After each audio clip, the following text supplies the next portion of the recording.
आज के वीडियो में आपके समक्ष लेकर आई हूँ शर्लॉक होम्स सीरीज़ की अगली कहानी the adventure of noble bachelor.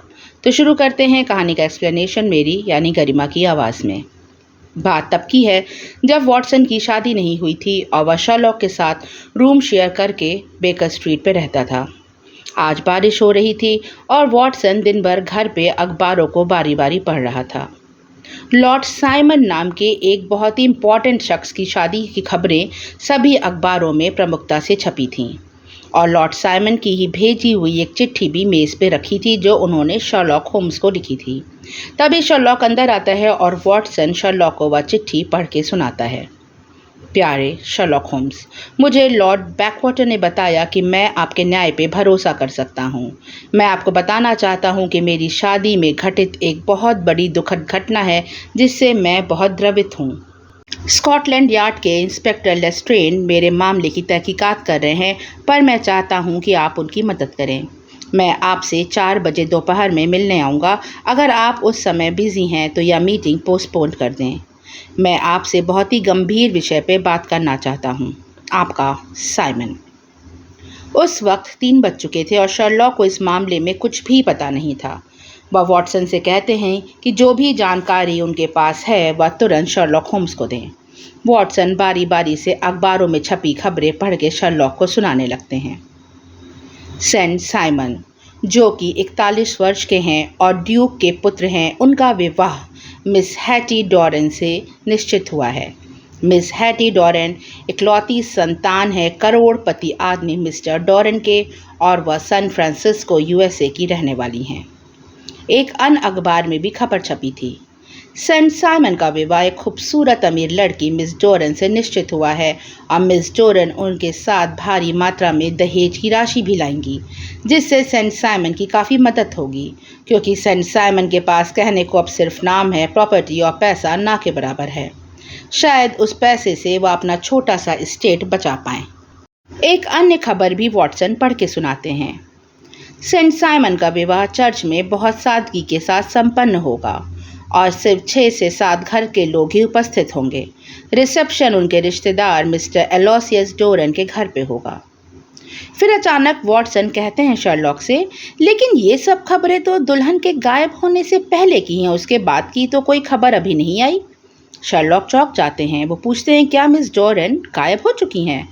Watson बताते हैं कि हाँ, शादी के बाद जब ब्रेकफास्ट होता है उसी के दौरान उनकी तबीयत अचानक ख़राब हुई, वो अपने कमरे में गई और उसके बाद से वो लापता हैं।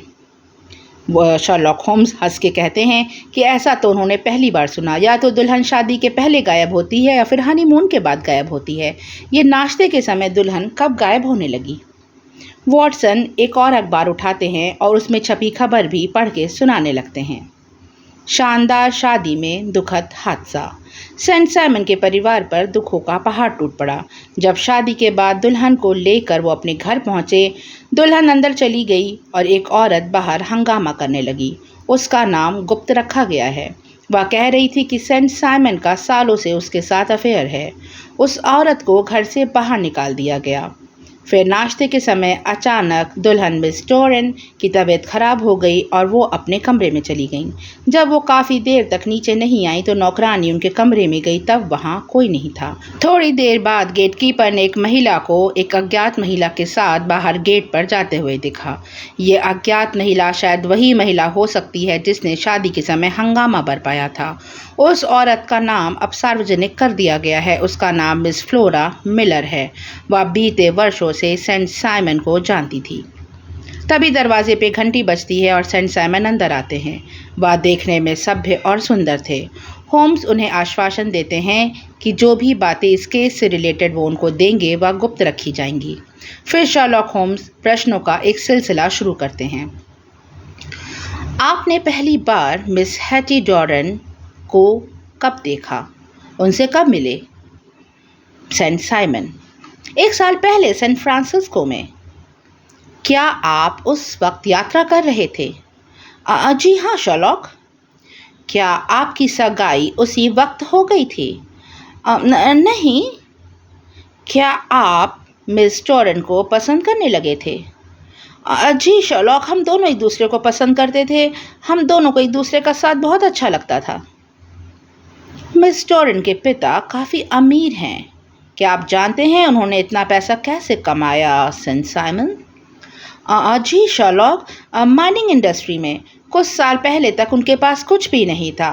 फिर उन्होंने काफ़ी पैसा कमाया और वह बहुत अमीर बन गए। ओह, आपको अपनी पत्नी मिसेस हैटी डोरिन का चरित्र कैसा लगता है? मेरी पत्नी कभी स्कूल नहीं गई। उसका लालन पालन खुले मैदानों में हुआ है। वह बिल्कुल एक टॉम बॉय जैसी है, जंगली और आज़ाद। वह एक ज्वालामुखी जैसी है, स्वच्छंद विचारों वाली युवती। हो, क्या आपके पास उनकी कोई तस्वीर भी है? जी शर्लॉक, कह के सेंट साइमन एक लॉकेट खोलते हैं। उसमें कोई खींची हुई तस्वीर तो नहीं थी, एक मिनिएचर सी फ़ोटो थी जो मिस हैटी डोरियन की थी। उसमें वो काफ़ी खूबसूरत दिखाई दे रही थी। शर्लॉक फिर से प्रश्नों का सिलसिला जारी रखते हैं। फिर जब मिस हैटी डोरियन लंदन आई तब आपकी मुलाकातें उनसे बढ़ गईं, सेंट साइमन? जी शर्लॉक, फिर हमारी इंगेजमेंट हुई और अब वो मेरी पत्नी हैं। आपकी पत्नी काफ़ी दहेज भी लेकर आई हैं? जी, ऐसा मेरे परिवार में होता नहीं है, लेकिन हाँ, मेरी पत्नी काफ़ी दहेज लेकर आई है। शर्लॉक, तो क्या अब वह सारा दहेज आपके पास ही रहेगा? मैं इस बारे में भी कुछ कह नहीं सकता शर्लॉक। क्या आप मिस डोरन से शादी के एक दिन पहले मिले थे? जी मिला था। उस दिन उनका व्यवहार कैसा था आपके साथ? बहुत अच्छा था शर्लॉक, वो भविष्य के बारे में बहुत प्लान्स बना रही थी। Oh good. और शादी की सुबह भी आप उनसे मिले थे? जी हाँ, बहुत बढ़िया रहा था हमारा टाइम।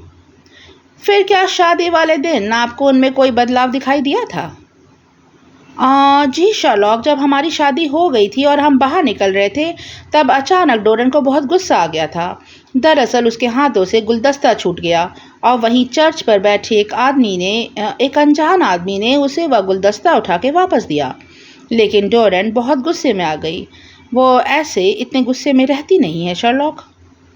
तो क्या चर्च में आम आदमी भी आए हुए थे?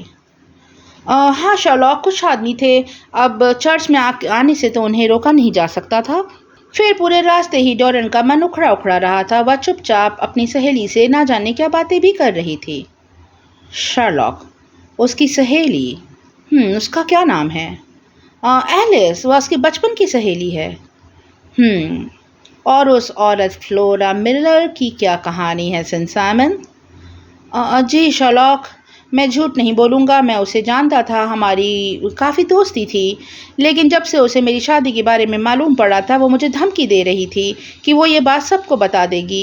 वो बहुत गुस्से वाली लड़की है। क्या तुम्हारी पत्नी ने वो सारी बातें सुन ली थीं जो उस रोज़ फ्लोरा ने बाहर कही थीं? मुझे नहीं लगता शर्लॉक, वह तो गुमसुम अंदर चली गई थी। शायद उसने ये सब बातें नहीं सुनी। ठीक है शर्लॉक, क्या आप ये केस सॉल्व कर पाएंगे? शर्लॉक होम्स कहते हैं कि उन्होंने ऑलरेडी ये केस सॉल्व कर लिया है और बहुत जल्दी ही वह सेंट साइमन को इसकी अपडेट्स देंगी। उसके बाद शर्लॉक चले जाते हैं इंस्पेक्टर लेस्ट्रेड से मिलने। इंस्पेक्टर लेस्ट्रेड जो काफ़ी परेशान है कि मिस डोरन कहाँ चली गई हैं, क्योंकि नदी के किनारे उन्हें उनकी वो ब्राइडल ड्रेस मिली है जो पानी में भीग के बदरंग हो चुकी है। साथ ही वो शादी की अंगूठी भी वहीं मिली है और उस ड्रेस में से रखा हुआ एक कागज़ का नोट भी मिला है। वह उस कागज़ के नोट को शर्लॉक को दिखाते हैं जिसमें लिखा था, सारी तैयारियां हो जाने के बाद मैं तुमसे मिलूँगा। शर्लॉक नोट पलट के पीछे पढ़ने लगते हैं। इंस्पेक्टर लेस्ट्रेड गुस्सा आ जाते हैं। वह शर्लॉक से कहते हैं कि हर समय मजाक अच्छा नहीं लगता। जब सब कुछ आगे लिखा हुआ है तो वह पीछे क्या पढ़ रहे हैं? शर्लॉक हंसते हैं, कहते हैं कि देखो ये किसी होटल का बिल है और हर चीज़ का दाम वह ज़ोर ज़ोर से पढ़ के हंसने लगते हैं। इंस्पेक्टर लेस्ट्रेड कहते हैं कि उन्हें पूरा शक है कि फ्लोरा ने ही गुस्से में आकर मार दिया है मिस डोरन को और इसीलिए उनकी लाश भी नहीं मिली है। ना जाने उसने उस लाश का क्या किया। अब शर्लॉक होम्स और हंसते हैं और इंस्पेक्टर लेस्ट्रेड से कहते हैं कि उस रात डिनर करने के लिए वो उनके घर पे आए। रात हो जाती है। वॉटसन देखता है कि बहुत सारे वेटर आए हैं और खाना मेज पे सजाया जा रहा है। उसे नहीं पता घर पे पार्टी किस चीज़ की है और कौन कौन आने वाला है। तभी सारे गेस्ट एक एक करके आना शुरू करते हैं। सबसे पहले सेंट साइमन आते हैं जो काफ़ी परेशान दिख रहे हैं। उसके बाद इंस्पेक्टर लेस्ट्रेड आते हैं, फिर आते हैं शर्लॉक होम्स और थोड़ी ही देर बाद कदमों की आहट होती है सीढ़ियों से ऊपर चढ़ने की। सीढ़ियों से ऊपर चढ़कर 2 मेहमान आते हैं। उसमें से एक तो मिस हैटी डॉरेन थी और उनके साथ एक शख्स था जिसका नाम था मिस्टर मॉल्टन। शर्लॉक सबको इंट्रोड्यूस कराते हैं कि ये हैं मिस्टर एंड मिसेस मॉल्टन। ये बात सुनकर सेंट साइमन आश्चर्य में पड़ जाते हैं। उनकी पत्नी ने दोबारा विवाह कर लिया, पर यह कैसे संभव था और उनकी पत्नी क्यों बिना बताए उनको इस तरह छोड़ के चली गई और उनके नाम को धूमिल कर गई। तब आती हैं आगे मिस हैटी डोरन और बताती हैं सेंट साइमन को कि वो उनको सब कुछ बताना चाहती थी। उन्होंने किसी भी तरह उन्हें धोखा नहीं दिया और वो अपनी कहानी बताती हैं। कहानी तब की है जब मिस हैटी डॉरेन के जो पिता थे वो बहुत गरीब थे और गांव में रहते थे और माइनिंग का काम करते थे। तभी उनकी दोस्ती मिस्टर मॉल्टन से वहाँ हो गई थी। मिस्टर मॉल्टन भी उस समय गरीब ही थे। इन दोनों की सगाई हो गई, लेकिन अचानक ही मिस हैटी डॉरेन के जो पिता थे वो आश्चर्यजनक रूप से बहुत अमीर हो गए और मिस्टर मॉल्टन गरीब रह गए। अब हैटी डॉरेन के पिता नहीं चाहते थे कि उनकी बेटी की शादी गरीब आदमी से हो। तब हैटी कहती हैं मॉल्टन को कि वो भी जाएं दूसरे शहर और जाके पैसा कमाएं। वहाँ पे चले जाते हैं। मिस्टर मॉल्टन अलग अलग शहरों में काम करने लगते हैं और हैटी डॉरेन उनके बारे में सब खबरें रखती थीं। लेकिन अचानक हैटी डॉरेन को मालूम पड़ता है कि रिबेलियंस ने मिलकर कई लोगों को मार दिया है और उसमें से शायद मिस्टर मॉल्टन भी मारे गए हैं।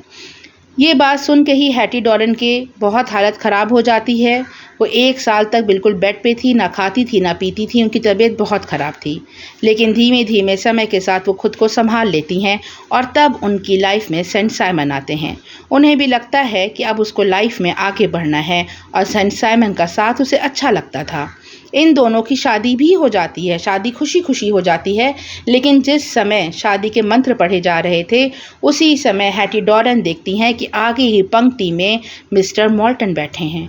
उसे देखकर हैटी डॉरेन को ऐसा लगता है कि वो वहीं बेहोश होकर गिर जाएगी। उसे विश्वास ही नहीं होता कि मिस्टर मॉल्टन जिंदा हैं। मिस्टर मॉल्टन अपनी होठों पे उंगली रखकर उसे चुप रहने को कहते हैं। किसी तरह विवाह की रस्में पूरी होती हैं और जब गुलदस्ता लेके मिस हैटी डॉरेन वापस लौट रही थीं तब उनके हाथों से वह गुलदस्ता छूट जाता है। मिस्टर मॉल्टन गुलदस्ता उठा के उसे वापस करते हैं, साथ ही में एक कागज़ में लिखा हुआ नोट देते हैं। उस नोट पे लिखा था कि सारे इंतज़ाम हो जाने पर मैं तुमसे मिलूँगा। घर जाने पर हैटी डॉरेन को मालूम पड़ता है कि बाहर कोई लड़की है जो हंगामा मचा रही है। उसे पता चल जाता है कि ज़रूर सेंट साइमन का भी कोई ऐसा पास था कि कोई गर्लफ्रेंड रही होगी, लेकिन उसे इस वक्त किसी चीज़ से मतलब नहीं। वह नाश्ते की मेज़ से ऊपर चली जाती है उठ के और खिड़की से बाहर घर के पिछवाड़े में झांकने लगती है। थोड़ी ही देर बाद वहाँ मिस्टर मॉल्टन उसे इशारा करते हैं नीचे आने को।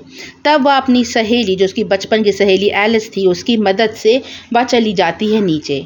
जब वह नीचे जा रही थी तभी उसे वहाँ गार्डन में फ्लोरा मिलर मिलती है और गेट कीपर देख लेता है उसको बात करते हुए। तभी उसने पुलिस को बताया था कि फ्लोरा मिलर जो थी वो मिस हैटी डॉरेन से बात कर रही थी, इसीलिए वह गिरफ्तार कर ली जाती है। वह बता रही थी कि उसका अफेयर था सेंट साइमन से, लेकिन यहाँ फिर से हैटी डॉरेन को कोई मतलब नहीं था। उसे सिर्फ मिलना था मिस्टर मॉल्टन से। मिस्टर मॉल्टन से जब वह मिलती है तब वो बताते हैं कि इतने वर्षों से वो कैद में थे रेबेलियंस के और अब वो कुछ दिन पहले ही आज़ाद हुए हैं। तब सबसे पहले वह उसी को तलाश करते हुए यहाँ तक आए हैं। ये दोनों चुपचाप भागकर एक होटल में छुप जाते हैं। मिस हैटी डॉरेन के पास इतनी शक्ति नहीं थी कि वह सब कुछ साफ साफ सेंट साइमन को बता सकें, इसीलिए उसने यह खेल खेला। अपने सारे कपड़े, अंगूठी नदी के किनारे डाल दिए जिससे सबको शक हो कि वह मर चुकी है। उसने निश्चय किया था कि वो दोनों इस शहर से दूर कहीं चले जाएंगे और गुमनाम जिंदगी जिएंगे।